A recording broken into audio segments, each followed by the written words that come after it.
Hey everybody, welcome to your June 2022 astrological forecast. Keep in mind that this is just a general reading. However, if you would like to have something more specific like your own chart done, there's a link below in the description box to my website where you can check out my services. There's also a link to something called Ask Me a Question, which is for people who only want to know maybe one or two things about their chart. So there's a link below to that too. I would like to take this opportunity to thank my subscribers again for their continued support. And if you're new to my channel and you like this video, please like and share it. It really helps my channel to grow, along with subscribing, and click on the little notification bell and you'll be notified each time I upload something. Okay, and also check out my weekly forecasts. Hi Pisces, welcome to your June 2022 astrological forecast. So, the only thing that really is happening, I mean there's quite a few things, but like that affects you directly is your ruling planet, Neptune, which is in your sign, is turning retrograde on the 28th, okay? Oh, this is, I mean it's done this how many times already because it's been in your sign for a while. It just, I believe, gives you a chance to review like anything that you've been doing with your life. Just, you have to remember your first house is your house of self, okay? Your personality, your outer persona even. It's almost like the 10th house, okay? Your public face or whatever. So with Neptune here, I would have to say that you know, it's a time where maybe you are possibly taking up a previous way of thinking, or that you were like, you did away with or something, or put on the back burner. Maybe you felt it wasn't working, you know, or not working the way you wanted it to, but you're going back to your old self or something like that, you know. That's what I get from it, is that you're taking the best parts of your personality and, excuse me, enhancing them even more. Not necessarily doing away with any other parts of your personality, but you're playing to your strengths is what it is, okay? You do have to remember, though, I mean, you should be able to be like extremely intuitive with Neptune in your first house, okay? So you don't always have logic, a logical reason as to why you feel the way you do about someone or something, but you usually know right off that it's not, it's a lie, it's not right, there's something incorrect about it, okay? I've had the transit of Neptune in my sign, in Sagittarius, and so I know what this is like, you know what I mean? Like, I have experienced, in fact, I have to put this out there on one of my video shorts, that, you know, I do have experience in this area. When I talk to you guys and I tell you about, you know, whatever, any kind of forecast that I'm giving you, I speak from personal experience a lot of times, okay? So you could always I could always feel that there was something wrong, but if there was something wrong, but I've actually looked at pictures and you know, even in a magazine, and I would be like, you know, there's something wrong with this picture, even though it was like a picture, let's say, of a couple celebrities sitting at a table having drinks, you know, and but there, you could see that then, but then when you finally see the whole picture, you find that a couple people were cropped out of it, and the one person was glaring at another. You know, I was very surprised the first time that I learned that I could do something like that, like suss it out. So I think by now you've probably perfected this, and if anyone is to come into your life right now, that you would be able to I don't know, get rid of them if you didn't want them there. You're at that point now, you know, you're not worried about being polite or overbearing, because you're not. This planet doesn't do that. But if that's the way you feel about something, you're going to be that way. You know what I mean? There's nothing wrong with that at all. Okay, that's all I want to say. But anyways, okay, so the sun is in Gemini in your 4th house, okay, up until the 21st. And Mercury starts off in retrograde motion in Taurus in your 3rd house, but turns direct on the 3rd, moves forward again into Gemini on the 13th. Mercury moves into Gemini again in direct motion. And then on the 22nd, Venus moves into Gemini. And where you have Gemini is your 4th house of your family, your home life, your personal life, the people you live with, or even if you live alone, it's still like your family, okay? But it's your childhood, it's your background, your past, okay? So this just brings an awful lot of activity here, you know, especially when Venus moves here. If you could have like quite a lot of, it doesn't necessarily have to be romantic, but spending time with someone that you're romantically involved with in a home setting, either your place or their place, or if you live together, or if you're married or something like that, you're spending more time watching movies, you know, eating popcorn and watching movies. But it's pleasant times in a home setting when Venus is in your 4th house, okay? Or reminiscing about childhood and the kids you used to hang out with, stuff like that. In fact, a lot of times they come back into your life at this time, especially because planets are in, we're just in Taurus in your 3rd house of your everyday life. Okay, this is, 3rd house is your neighbors, your neighborhood. It's also, though, people from possibly a previous neighborhood where you used to live, okay? This is grade school or middle school. Kids that you went to school with. There could be possibly some kind of reunion, school reunion going on.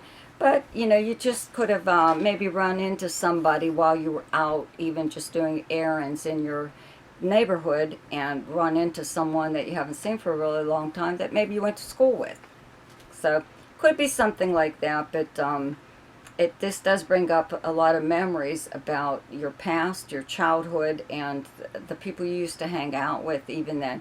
So you'd probably be getting out the photo albums or something, or at least put them in a book finally instead of in a box where a bunch of pictures are. You know, maybe you'll get that together. But when planets are in your 4th house of home, okay, is when you get the urge to not really remodel, just do things like paint or hang new curtains or touch up the bathroom or something like that. Maybe lay tile. You know, like you're sprucing up your house. You're even doing work outside, you know, if weather permits, because it is the summer months here, you know, in America. And whatever, you know, you could be just very busy with something like that. You could also have a lot more contact with family than you normally do, especially like siblings and cousins. You know, there is a full moon, okay? There's a full moon in Sagittarius on the 14th, and where you have Sagittarius in your chart is your 10th house of your career and your public personal life, okay?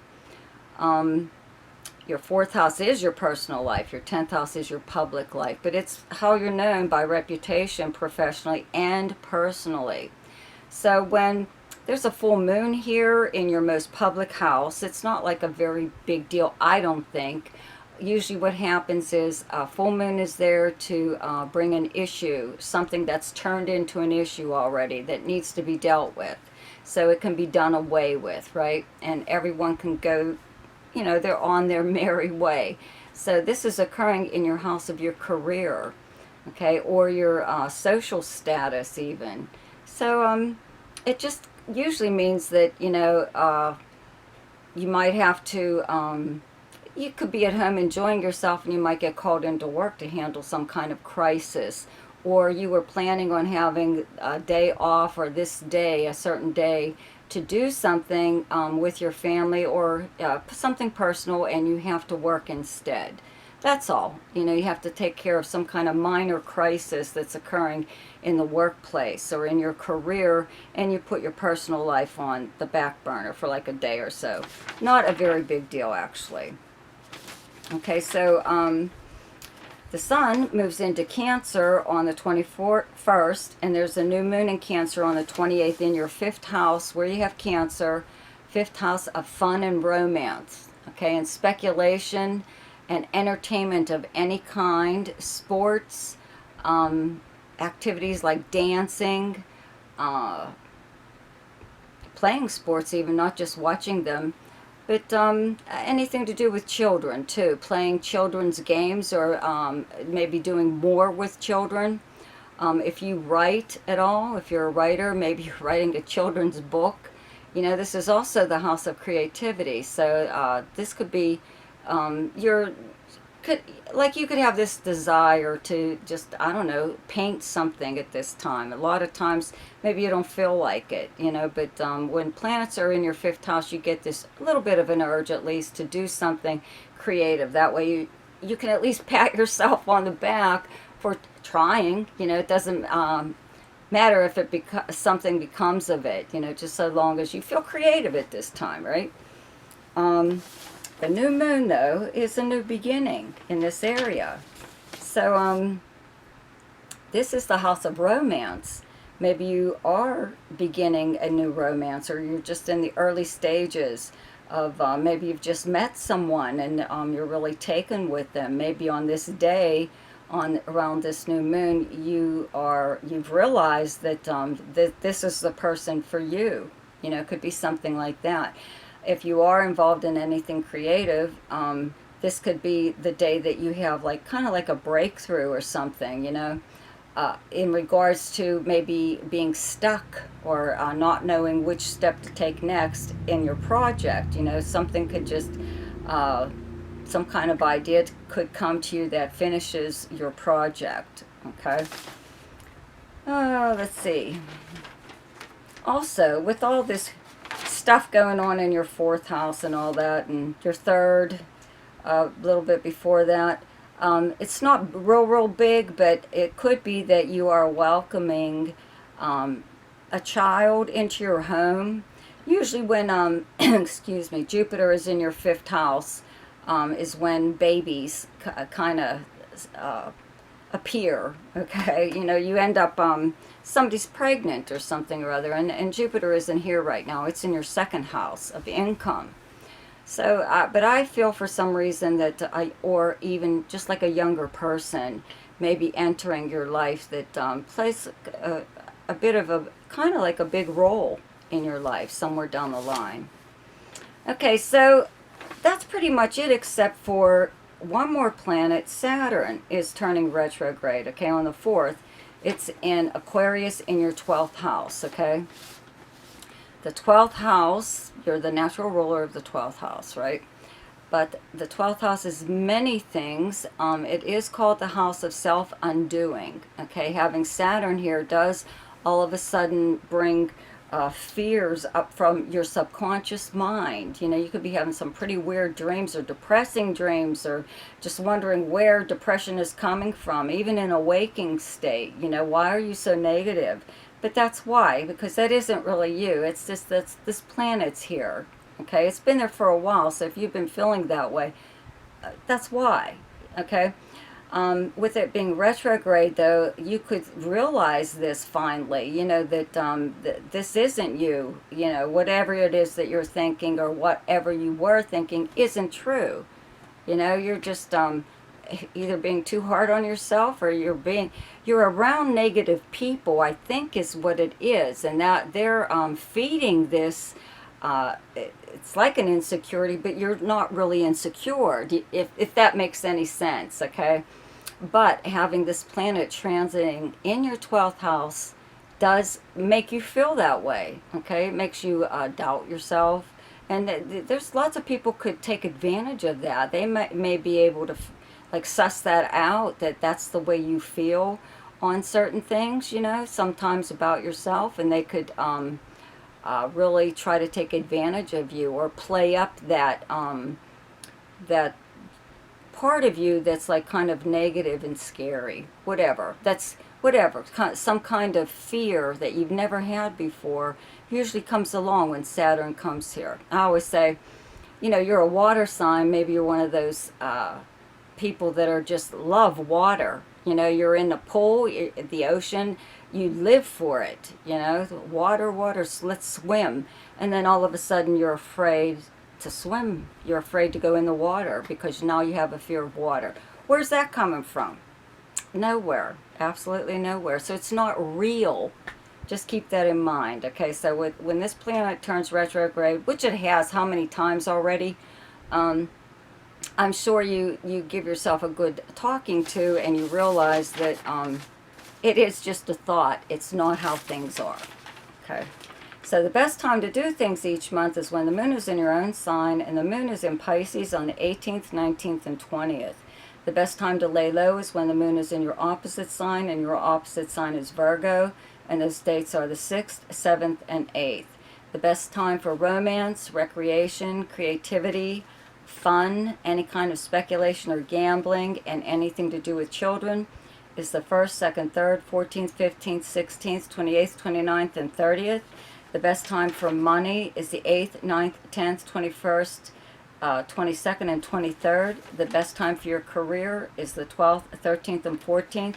And the best time for communication and travel is the 10th, 11th, 12th, 23rd, 24th, and 25th. So I hope you enjoyed your forecast for June. Be sure to check out my weekly forecast, and please like and share this video.